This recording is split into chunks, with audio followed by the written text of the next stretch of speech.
এখন আমরা ২ এর ঘ ২০ নম্বর প্রশ্নটি সমাধান করব।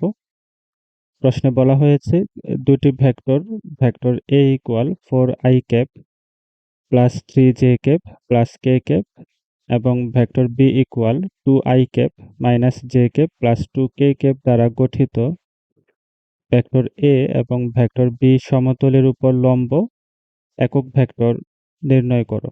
অর্থাৎ ভেক্টর a এবং ভেক্টর b যেই সমতলে অবস্থান করছে সেই সমতলের উপর লম্বভাবে অবস্থান করে এমন একটি একক ভেক্টর নির্ণয় করতে হবে। তাহলে যদি আমি ওই একক ভেক্টরটিকে ইটা দিয়ে প্রকাশ করি, তাহলে ভেক্টর a এবং ভেক্টর b এর সমতলের লম্ব দিকে একক ভেক্টরটি হবে plus minus vector a cross vector b divided by modulus of vector a cross vector b। তাহলে প্রথমে আমাদেরকে এখান থেকে vector a cross vector b বের করতে হবে। আমরা vector a cross vector b বের করব। ভেক্টরের ক্রস গুণন নির্ণায়ক আকারে করতে হয়। এই নির্ণায়কের প্রথম রোতে আমরা i j k এই একক ভেক্টরগুলোকে রেখে দিলাম এবং দ্বিতীয় রোতে আমরা ভেক্টর a তে i j k এর যে সহগগুলো আছে সেগুলো আমরা নির্ণায়কের দ্বিতীয় রোতে বসিয়ে দেব।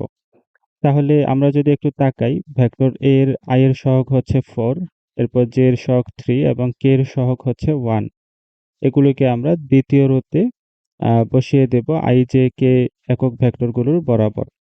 এরপর এই নির্ণায়কের তৃতীয় রোতে আমরা ভেক্টর b এর i j k এর সহগগুলো বসাবো। এখানে i এর সহগ হচ্ছে 2, এরপর j এর সহগ হচ্ছে -1 এবং k এর সহগ হচ্ছে 2। তাহলে আমরা তৃতীয় রোতে i j k এর সহগগুলো বসিয়ে দিলাম। এবার আমরা প্রথম রো এর সাপেক্ষে নির্ণয় করতে চাই। যদি আমি প্রথমে i এর সাপেক্ষে বিস্তার করি, তাহলে i যে রো এবং কলামে আছে সেই রো এবং কলামকে বাদ দিয়ে আমরা বাকি ভুক্তিগুলোকে তাদের কর্ণ বরাবর গুণ করে দেব। তাহলে যদি আমি 3 এবং 2 গুণ করি, তাহলে আমরা এখানে পাচ্ছি 6। এরপর নিচ থেকে উপরে যাওয়ার জন্য একটা মাইনাস চিহ্ন দিতে হয়। -1 এবং 1 যদি আমরা গুণ করি তাহলে -1 পাবো। এখানে আগে থেকে একটা মাইনাস চিহ্ন ছিল, তাহলে সেটি +1 হয়ে যাবে। এরপর আমরা j এর সাপেক্ষে বিস্তার করব। j এর সাপেক্ষে বিস্তার করার সময় এখানে একটি মাইনাস চিহ্ন দিতে হয়। এরপর যে রো এবং কলামে আছে সেই রো কলামগুলোকে আমরা বাদ দিয়ে বাকি ভুক্তিগুলোকে তাদের কর্ণ বরাবর গুণ করে দেব। এখানে 4 এবং 2 যদি গুণ করি তাহলে আমরা পাচ্ছি 8। এরপর নিচ থেকে উপরে যাওয়ার জন্য একটি মাইনাস চিহ্ন। 2 এবং 1 যদি আমরা গুণ করি তাহলে এখানে আমরা পাচ্ছি 2। এরপর আমরা k এর সাপেক্ষে বিস্তার করব। তাহলে k যেই রো কলামে আছে সেই রো এবং কলামকে বাদ দিয়ে দেব। এরপর বাকি ভুক্তিগুলোকে আমরা তাদের কর্ণ বরাবর গুণ করে দেব। 4 এবং -1 যদি আমরা গুণ করি তাহলে এখানে আমরা পাবো -4। এরপর নিচ থেকে উপরে গুণ করার জন্য আমরা এখানে একটা মাইনাস চিহ্ন দেব। 2 এবং 3 গুণ করলে আমরা এখানে পাবো 6। এরপর আমরা যোগ করব 6 এবং 1 7। তাহলে এখানে আমরা পাচ্ছি 7i। 8 থেকে 2 বিয়োগ হয়ে যাবে, 6 থাকবে। তার সাথে j গুণ -6j কে।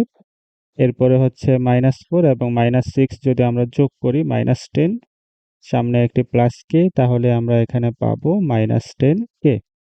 এরপর আমরা vector a cross vector b এর মান নির্ণয় করব। Modulus of vector a cross vector b equal হবে k স্কয়ার রুট। এখানে i এর সহগ হচ্ছে 7, তাহলে 7 এর স্কয়ার হবে।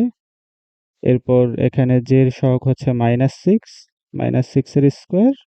এরপর k এর সহগ হচ্ছে -10, -10 এর স্কয়ার। ক্যালকুলেশন করে আমরা modulus of vector a cross vector b এর মান পাচ্ছি √185। এবার আমরা ভেক্টর a ক্রস b এবং modulus of vector a cross b এটার জায়গায় বসিয়ে দেব।